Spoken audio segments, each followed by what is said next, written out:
Hello दोस्तों, स्वागत है एक बार फिर से मेरे YouTube channel Gautam ji blogs में। जी हाँ, आज हम बात करने वाले हैं डायरी के बारे में। बहुत पुराने किस्से हैं, बहुत ज़्यादा, लेकिन बहुत ही ज़्यादा बेहतरीन हैं। और मुझे लगता है कि हर इंसान को अपने बारे में लिखना चाहिए। आपको डायरी ज़रूर लिखनी चाहिए, क्योंकि आपकी ज़िंदगी को आपसे ज़्यादा बेहतर और कोई नहीं जानता। जी हाँ, और जब तक हम अपनी लाइफ को अपने अंदर समेटे रहते हैं, तब तक हम सिर्फ हम ही बनकर रह जाते हैं। जिस दिन आप अपनी लाइफ को कुछ पन्नों पर लिखकर एक्सप्रेस कर देंगे ना, हकीकत में आपको लगेगा शायद आपकी कहानी इस दुनिया में सबसे ज्यादा बेहतर है। बहुत सारी परेशानियां, बहुत सारे दुख, बहुत सारी स्थितियों से निकलकर आपने क्या क्या किया, बचपन से लेकर स्कूल से कॉलेज में जॉब में आपने जितना कुछ किया है ना, हकीकत में आपकी कहानी बहुत ज्यादा बेहतर है। हम सब लोगों से ज्यादा बेहतर हर उस इंसान की कहानी है जो अपनी कहानी को कुछ पन्नों पर लिख देता है। कहानी तो सबकी बहुत ज्यादा अहमियत रखती है, पर कुछ लोग खुद को ही अहमियत नहीं देते और कुछ लोग अपने आप को इतनी ज्यादा अहमियत दे देते हैं कि वो दूसरों को अहमियत नहीं दे पाते। जी हाँ, आप अपनी लाइफ में जो भी कुछ करते हैं, कोशिश कीजिए उसे कहीं ना कहीं नोट करने की। अगर आप उसे नोट करेंगे ना, आप उसे 2 साल बाद जब खुद पढ़ेंगे, मैं ये नहीं कह रहा कि अपनी अपनी लाइफ को आप दूसरों के सामने रख दीजिए। बहुत सारी पर्सनल व्यूज होते हैं, बहुत सारी पर्सनल इशू होते हैं, आप मत रखिए। पर 2 साल बाद, 4 साल बाद, 6 साल बाद जब आप अपनी ही कहानी को उठाकर उस डायरी को पढ़ेंगे, तो यकीन मानिए मेरे दोस्त, आपको ऐसा लगेगा कि आपने एक बहुत अच्छी लाइफ या एक बहुत ज्यादा बुरी लाइफ से निकलकर आज आप जिस स्थिति में खड़े हैं, आप एक बेहतरीन इंसान हैं।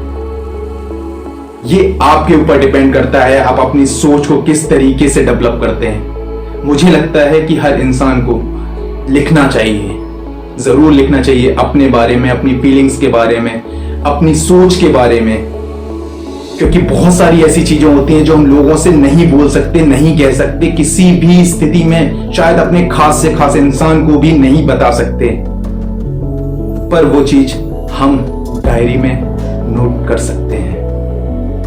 बॉस, आपको जरूरी नहीं है कि वो डायरी आप इस डर से रखे रहें कि कोई और पढ़ लेगा, वो सिर्फ आप अपने लिए रखिए।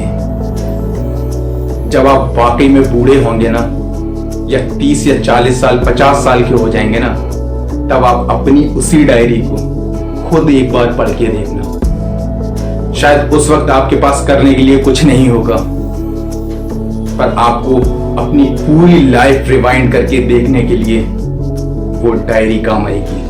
क्योंकि बहुत सारी चीजें हम भूल जाते हैं, हमें याद नहीं रहती, और बहुत ज्यादा हमारी लाइफ में अहमियत रखती हैं और आती और जाती रहती हैं, जिन्हें हम शायद 1 साल बाद या 2 साल बाद हम भूल जाते हैं।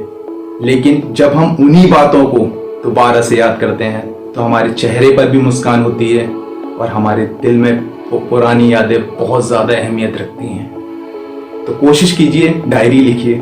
मुझे अच्छा लगता है, मैंने काफी सारी डायरियां लिखी हैं अपनी लाइफ में, बहुत सारी। इसलिए कोशिश करिए अपनी लाइफ को कुछ पन्नों पर लिखने की। आपको वाकई में बहुत अच्छा लगेगा। वक्त निकालिए, जिंदगी में सब कुछ कीजिए, थोड़ा थोड़ा कीजिए, पर कीजिए जरूर। क्योंकि जब आप वो 5 साल बाद उसी चीज को जब आप दोबारा से हकीकत में आप पढ़ेंगे ना, तो आपकी चेहरे पर जो मुस्कान होगी ना, आपको शायद उस वक्त आज की बातें नादानी लगेंगी, लेकिन वो नादानी भी आपको बहुत अच्छी लगेगी। इसलिए प्लीज कोशिश कीजिए, अपने बारे में लिखिए, जरूर, हमेशा लिखिए, अपने पास रखिए। आपकी अहमियत सिर्फ आपको तय करनी है। दूसरे लोगों की लाइफ में आप उतनी ज्यादा अहमियत कभी नहीं रख सकते जितनी आप खुद को अहमियत दे सकते हैं। आप बस अच्छे से सजाइए अपने बोलों को, अपनी लाइफ को, और उसे बस पन्नों पर उतार दीजिए। वो पन्ने जब भी आप पढ़ेंगे ना, आपके चेहरे पे एक मुस्कान होगी। वो दुख जो आपने झेला है, जो परेशानियां आपने देखी हैं, जब आप उन सबको एक बार दोबारा से पढ़ेंगे ना, तो आपको लगेगा कि आपने कितना ज्यादा अपने आप में इंप्रूवमेंट किया है और आप कितना ज्यादा सक्सेस हुए हैं। तो कोशिश कीजिए डायरी लिखने की। इसी के साथ मिलते हैं फिर अगले वीडियो में। धन्यवाद।